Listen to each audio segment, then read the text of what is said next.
वो प्रोड्यूसर साहब ने बनाया एग्जाम टाइम, और एग्जाम टाइम से पहले प्रिंसिपल साहब ने डांट डपाट दिया है, तो वैसे ही मूड गड़बड़ा गया है। खैर, जहां तक परफॉर्मेंस की बात है, एक आईटी के रिटर्न्स का ग्रिड रखा है वीजा वी निफ्टी आपकी स्क्रीन पे, तो ईयर टिल डेट 26.5% का दबाव। हाँ, ऑफ लेट कुछ लोअर लेवल से इंप्रूवमेंट देखने को मिल रहा था, जब आपको याद हो वो कॉस्ट रिलेटेड और वो AI related chip stocks related pressure आए थे, तो इंडियन आईटी ने थोड़ा बहुत अच्छा परफॉर्म करा।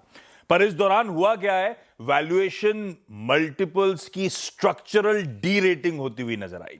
ज्यादातर ब्रोकरेजेस सब कॉशियस हुई इस पूरे स्पेस पे, ग्रोथ एस्टिमेट्स को रिड्यूस करा गया, टारगेट मल्टीपल्स काटे गए, और एक बड़ा स्ट्रक्चरल रीसेट हो रहा है। डील क्लोजर्स, रेवेन्यू कन्वर्जन्स, उन सब में डिलेज देखने को मिल रहे हैं। वो एआई लेड डिफ्लेशन कंटिन्यू होता हुआ इस पूरे सेक्टर में नजर आएगा आपको, और आईटी एक्सपोर्ट ग्रोथ जो है उसमें एक शिफ्ट देखने को मिल रहा है। जीसीसीज, एआई रिलेटेड प्लेयर्स, स्टार्टअप्स, उस तरफ धंधा ज्यादा जाता हुआ नजर आ रहा है। और जहां तक Q1 के बैकड्रॉप की बात है, हमारे लिए सबसे बड़ा ओवरहैंग जिसकी आप लोग बहुत डिटेल में चर्चा कर रहे हैं, वेस्ट एशिया का क्राइसिस, और इस बात से उसका एस्टिमेट लगेगा जब नैस्डैक लिस्टेड एक्सचेंजर ने अपने नंबर्स घोषित करे थे, तब उन्होंने कहा था $100 मिलियन का तकरीबन हिट होगा जियोपॉलिटिकल कॉन्फ्लिक्ट्स मिडिल ईस्ट में जो रहे उसके चलते। तो वीक डिस्क्रिशनरी डिमांड है, ऊपर से जियोपॉलिटिकल तड़का है, सरदर्द बढ़ रहा है। बहुत क्रूशल होगा कि इंडियन आईटी कंपनीज कैसे समझाती हैं, कैसे कन्विंस करती हैं हमको, आपको, इन्वेस्टर्स को अपनी स्ट्रैटेजी को लेकर, जब आर्टिफिशियल इंटेलिजेंस पूरे बिजनेस मॉडल को डिस्टर्ब कर रही है। तो देखते हो कमेंट्री सबकी कैसे आती है, वो ज्यादा इंपॉर्टेंट होगा। और टीसीएस से क्या एक्सपेक्ट करें? तो कल नंबर्स आने और बाजार बंद होने के बाद आते हैं। पिछली बार क्वार्टर के नंबर्स आए थे करीब 4 बजे के आसपास, तो मोटा मोटी मानिए बाजार बंद होगा, उसके बाद नंबर्स आ रहे होंगे। अंग्रेजी में कहते हैं, वो सारी रिपोर्ट्स कहती हैं म्यूटेड क्वार्टर। म्यूटेड क्वार्टर मतलब बड़ा फ्लैटिश सा, बड़ा डल सा, या हिंदी में बोलूं तो खास कोई उम्मीद लेके मत चलिए, कोई खास परफॉर्मेंस आएगा नहीं।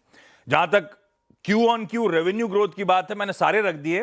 कांस्टेंट करेंसी इंपॉर्टेंट, क्योंकि ब्रोकरेज इसी को देखती है और ये ट्रू बैरोमीटर है। फ्लैट होगा, 0.15% Q-on-Q बढ़ता हुआ आपको नजर आएगा, और इसके ऊपर होगा क्या, मार्जिन्स कॉन्ट्रैक्ट हो रहे होंगे, दबाव आ रहा होगा, करीब 120 बेसिस पॉइंट तिमाही दर तिमाही मार्जिन्स गिर रहे होंगे। खैर, उसके पीछे बड़ा रीजन तो है कि इनका वेतन वाला एडजस्टमेंट, वेतन बढ़ाए हैं तो उसका इंपैक्ट आपको मार्जिन्स पे देखने को मिलेगा, बल्कि बच जाएंगे, क्योंकि 40-50 बेसिस पॉइंट करेंसी के बेनिफिट्स मिल रहे होंगे, इसीलिए 110-120 बेसिस पॉइंट ही मार्जिन्स दबाव में होंगे। लेकिन आए फ्लैट, मार्जिन्स प्रेशर में, और मुनाफे में आपको Q-on-Q दबाव देखने को मिलेगा। एक चीज हो सकती है, अभी आपको याद होगा हम लोग चर्चा कर रहे थे कि यूएस सुप्रीम कोर्ट ने इनकी अपील वो ट्रेड सीक्रेट्स की लॉ सूट में खारिज कर दी है, यानी कि $70 मिलियन, तकरीबन 600 करोड़ रुपए इनको देने। हो सकता है उसकी प्रोविजनिंग, उसको प्रोवाइड फॉर इस क्वार्टर की अर्निंग्स में किया जा रहा हो। जहां तक डील विंस की बात है, लास्ट क्वार्टर $12 बिलियन थी, रन रेट अच्छा रहेगा, लेकिन $7 से $10 बिलियन के आसपास तमाम ब्रोकरेजेस एस्टिमेट्स लगा के चल रही हैं। पर नंबर्स इंपॉर्टेंट नहीं है, नंबर्स के बियॉन्ड नियर टर्म चैलेंजेस, और नियर टर्म चैलेंजेस से कैसे टीसीएस और बाकी आईटी कंपनीज कोप अप करने की तैयारी कर रही हैं, वो ज्यादा इंपॉर्टेंट है।